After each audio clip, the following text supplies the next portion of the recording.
జై శ్రీరామ్. శ్రీమాత్రే నమః. శ్రీ గురుభ్యో నమః.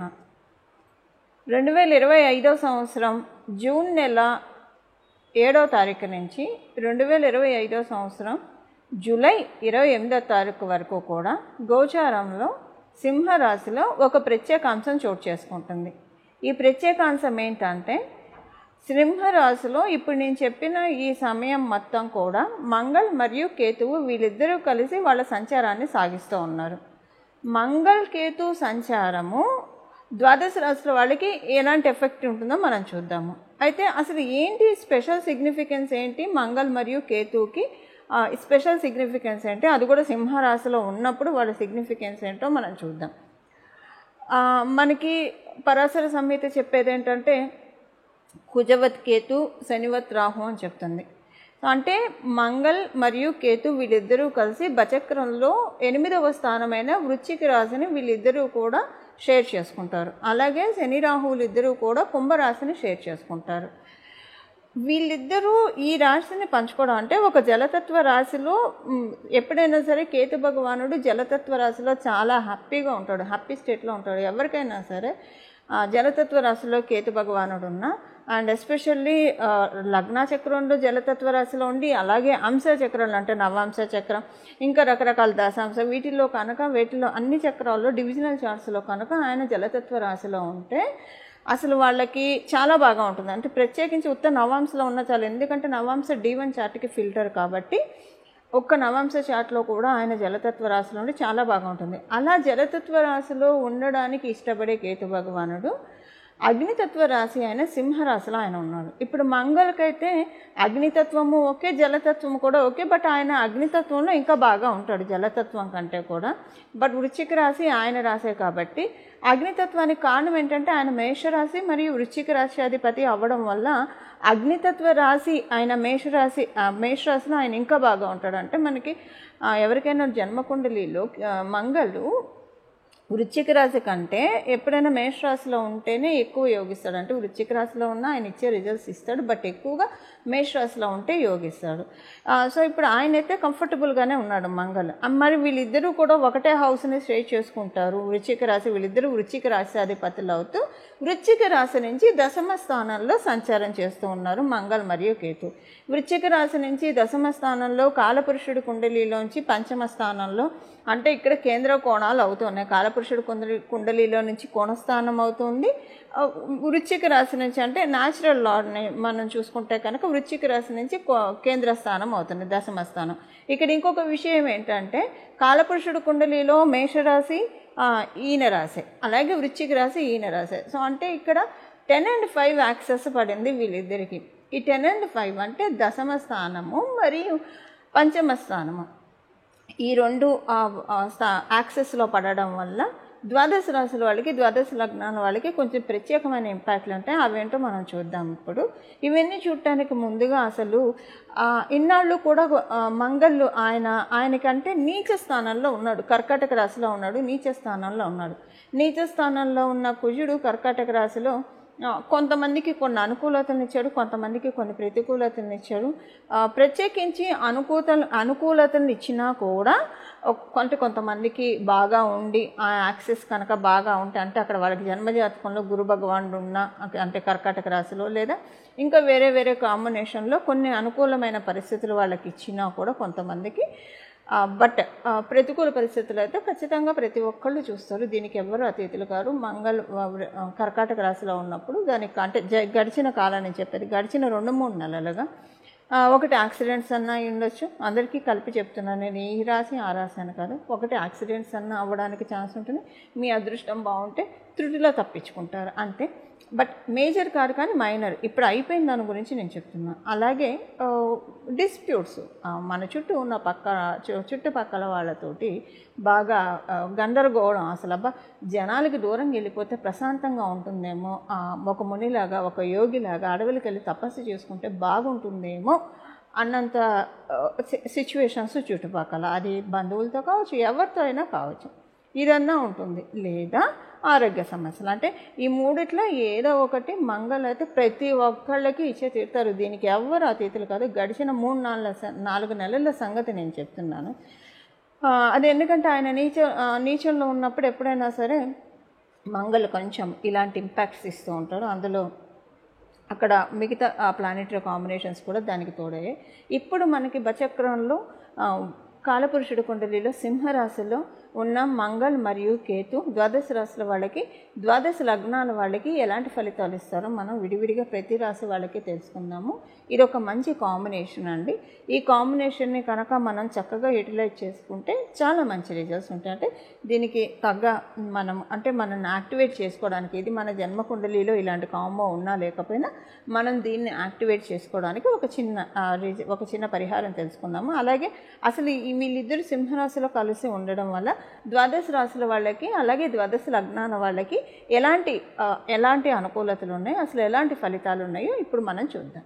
ఆధ్యాత్మిక మార్గంలో అలాగే సాధనలో పట్టు పెంచుకోవాలనుకున్న వాళ్ళు, ఆధ్యాత్మిక మార్గంలో ఇంకా ముందుకి స్టెప్స్ వేయాలనుకున్న వాళ్ళకి సింహరాశిలో జరిగే మంగళ కేతు సంచారం చాలా మంచిది. ఎందుకంటే సూర్యనారాయణమూర్తి అన్ని విద్యలకి అధిదేవత, మనందరికీ తెలిసిన సంగతే.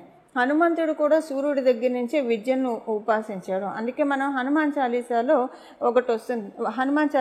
ఒక లైన్ వస్తుంది, శ్లోకాల్లో ఒక లైన్, అదేంటంటే అష్టసిద్ధి నవనిధికే దాత అసవరదీన జానకి మాత అని చెప్పి మనం చదువుతాం హనుమాన్ చాలీసాలో. అష్టసిద్ధులు అంటే అంతా కూడా ఆయన సూర్యనారాయణమూర్తి నుంచి గ్రహించిన విద్యే కదా. సో సూర్యనారాయణమూర్తి జ్ఞానప్రదాత, ఐశ్వర్యప్రదాత, అలాగే జ్ఞానప్రదాత, ఆరోగ్యప్రదాత, అన్నీ ఆయన సూర్యనారాయణమూర్తి ఇవ్వలేనిది ఏం లేదు. అలాంటి తేజోవంతమైన రాశిలో మంగళ మరియు కేతు వాళ్ళిద్దరూ ఉండడం అనేది ఇది నిజంగా ఆధ్యాత్మిక రంగంలో సాధనలో అంతకంతకు ఎదగాలనుకున్న వాళ్ళకి ఇది చాలా మంచి గోచారం, మంచి ట్రాన్సిట్ అని చెప్పాలి. దానికి కారణం ఏంటంటే అగ్నిస్థానము. మనకి బచక్రంలో ఇది అగ్నిస్థానము. అగ్నిస్థానాలు ఎప్పుడైనా సరే ధర్మ త్రికోణాలు. మనకి 159 అంటే మేషరాశి, కాలపురుషుడు కుండలు, మేషరాశి, సింహరాశి, అలాగే ధనురాశి, ఇవి అగ్నిస్థానాలు, ఇవి ధర్మస్థానాలు అని చెప్తుంది. సో ధర్మస్థానాలు, అర్ధస్థానాలు, కామస్థానాలు, మోక్షస్థానాలు అని ఇలా ఉంటాయి. ఇప్పుడు మనకి కావాల్సింది, ఇప్పుడు వీళ్ళు గోచారంలో సింహరాశిలో ఉన్నారు కాబట్టి అగ్నిస్థానం, కాబట్టి ఇక్కడ మనందరికీ కూడా ఆధ్యాత్మికంగా ఇంకా ఇంతింతాయి వటుడింతాయి అన్నట్టు మనం ఇంకా ముందుకు వెళ్ళి పెరగడానికి, అంటే గృహస్థాశ్రమ జీవితంలో మన పనులు మనం చేసుకుంటూ, నిత్య దైనందిన జీవితంలో మన పనులు మనం చేసుకుంటూ భగవంతుడితోటి కనెక్ట్ అయ్యి ఉండడానికి, ఎలాగైతే సతీ సక్కుబాయి కావచ్చు, ఇలా కొంతమంది మన ముందే ఎంతోమంది వాగ్గేయకారులు కావచ్చు, వీళ్ళందరూ కూడా భగవద్ ఉపాసనతోటి వాళ్ళ జీవితాన్ని వాళ్ళు ధన్యం చేసుకున్నారు. అలాగ వెళ్ళాలనుకున్న వాళ్ళకి కనీసం ఈ జన్మ తొలి స్టెప్ చేసుకోవడానికి ఇది చాలా ఉత్తమమైన ట్రాన్సిట్. వృశ్చిక రాశిలో పుట్టిన వాళ్ళకి, వృశ్చిక లగ్నంలో పుట్టిన వాళ్ళకి మీ రాష్ట్రాధిపతులే మీకు దశమ స్థానంలో సంచారం చేస్తున్నారు. నేను మొదట చెప్పిన 5 and 10th యాక్సెస్ మీకు వృశ్చిక రాశి వాళ్ళకి యాప్ట్ అవుతుంది, చాలా చక్కగా యాప్ట్ అవుతుంది. సో మీకు ఏంటో ఇప్పుడు మనం చూద్దాం. మీ మేషరాశిలో పుట్టిన మీ వృశ్చిక రాశిలో పుట్టిన వాళ్ళకి, వృశ్చిక లగ్నంలో పుట్టిన వాళ్ళకి ఉద్యోగం విషయంలో మీరు ఎలాంటి నిర్ణయాలు తీసుకోకూడదు ఈ సమయంలో. ఎందుకంటే ఇప్పుడు కేతు భగవానుడు మీకు ఉద్యోగంలో చాలా అనుకూలతని తెచ్చిపెట్టే పనిలో ఉన్నాడు, అంటే బెటర్ చేసే పనిలో ఉన్నాడు.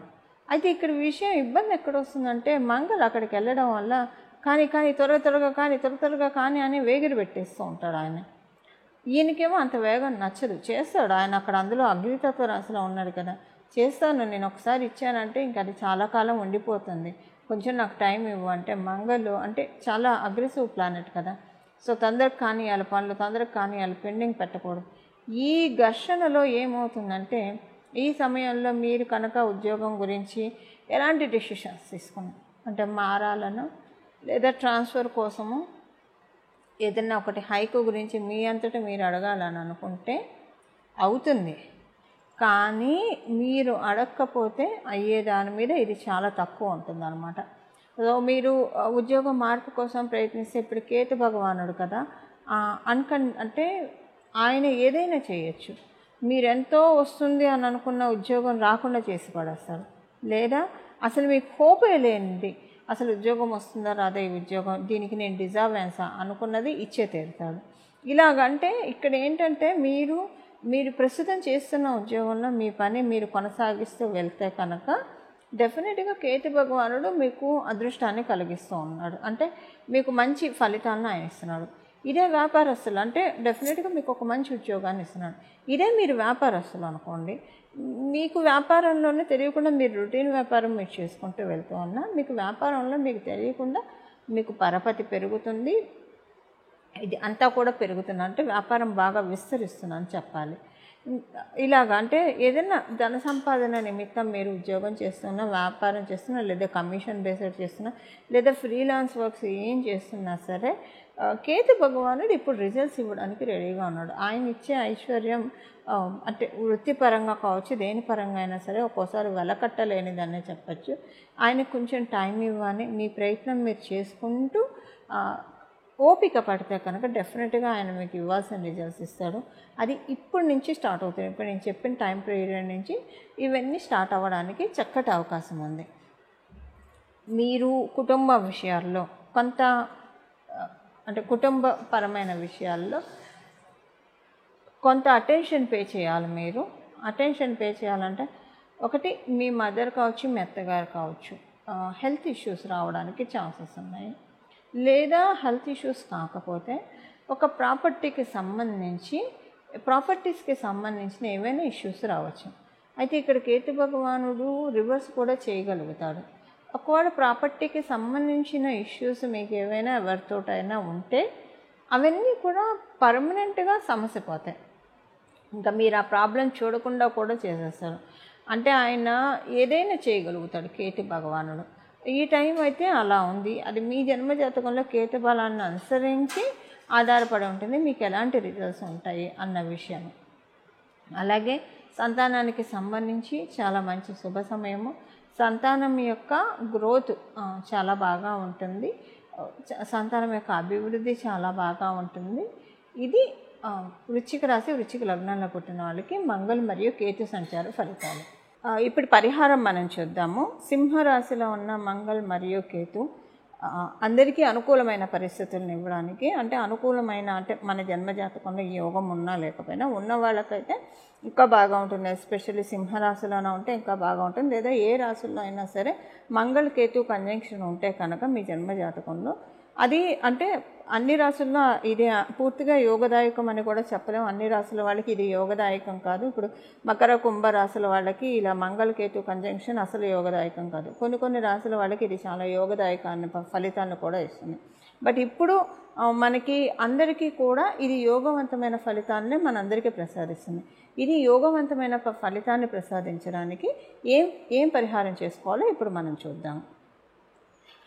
దీనికల్లా కూడా బుధవారము మరియు ఆదివారము, మంగళవారము, అంటే మంగళవారము, ఆదివారము, బుధవారం ఈ 3 రోజుల్లో కూడా వినాయక స్వామివారి ఆలయానికి వెళ్ళడము, అంటే మీ దగ్గర వినాయక స్వామివారి మందిరం అంటే వినాయక స్వామివారి ఆలయానికి వెళ్ళడము, లేదా మందిరానికి మీకు వెళ్ళడానికి అవకాశం లేకపోతే ఆ రోజు గణపతికి చలిబిడి ఉండ్రాళ్ళు లేదా రవ్వ ఉండ్రాళ్ళు నైవేద్యం పెట్టడం, మోదికలు ఏవైనా నైవేద్యం పెట్టడం, లేదా ఒక బెల్లం ముక్క ఆయనకి నైవేద్యం పెట్టి ఈ 3 రోజుల్లో పెట్టిన బెల్లం ముక్క మీరే తినడానికి ప్రయత్నించండి. మీ కుటుంబ సభ్యులకి పెట్టి మీరు తినడానికి ప్రయత్నించండి. అంటే డైరెక్ట్గా తీసుకోండి. సహజంగా ఏం చేస్తామంటే భగవంతుడికి పెట్టిన బెల్లం ముక్క చారుకో లేదంటే మనం సాంబార్కో వీటిల్లో వాడతాం, లేదా మనం పులిహార చేసుకున్నప్పుడు ఇలా వాడుతూ ఉంటాం. కొన్ని చింతపండు పులుసు పెట్టి చేసే కూరల్లో కూడా వాడుతూ ఉంటాం. అలా కాకుండా ఈ గుడోపహారాన్ని భగవంతుడు మనకిచ్చిన ప్రసాదంలాగా భావించి ఇంట్లో ప్రతి ఒక్కళ్ళు తినాలి. ఇప్పుడు నేను చెప్పిన టైం పీరియడ్ వరకు ఎప్పుడు కూడా ఇలా చేస్తే మంచిది. గణపతికి బెల్లం ముక్క చాలా ఇష్టము. లేదా మీరు రవ్వ ఉండ్రాలు, చలిబిడి ఉండ్రాలు ఏం పెట్టినా పర్లేదు. ఈ పర్టికులర్ రోజు చేసినా పర్లేదు, ఈ ట్రాన్సిట్ పీరియడ్ రోజు చేసినా పర్లేదు. బట్ ఈ పర్టికులర్ పీరియడ్లో అంటే రోజు చేసేప్పుడు ఎలా ఉంటుందంటే అది వేరే వాటికి వాడేస్తాం బెల్లం ముక్క. అలా కాకుండా మనం స్వీకరించాలి భక్తితో. ఆదివారం పూట, బుధవారం పూట, మంగళవారం ఈ 3 రోజుల్లో భగవంతుడికి సమర్పించిన నైవేద్యాన్ని మనం తినాలి. వినాయకుడికి సమర్పించిన నైవేద్యాన్ని, అలాగే స్వామివారికి సంబంధించిన అథర్వశీర్షం వినడానికే ప్రయత్నించండి. చదవడం వచ్చిన వాళ్ళు చదవచ్చు.